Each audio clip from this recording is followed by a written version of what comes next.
Hi folks, this is David of Fields BMW Daytona Beach in a 2021 8 Series, and I'm here to show you how gesture controls can make using your BMW even simpler. You have a few gesture controls that are set in the car automatically, like turning up your radio by twisting your finger, or turning it down by twisting it the other way.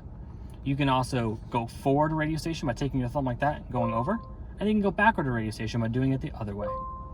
There are two customizable ones you can do. You have your 2-finger one to mute it and unmute it, is what it's preset at. And then if you have a home address set, you can open, close, open, and it takes you home. Now to customize those gesture controls for the 2 fingers and the open, close, open, you have to go to Car on the main menu, Settings, General Settings, go to Gesture Control, and then Function Assignment Gesture 1 and 2. And make sure that the top one is checked to make sure your gesture controls are working. If you ever have any questions on how to use your gesture controls, go ahead and contact us at Fields BMW Daytona Beach and enjoy.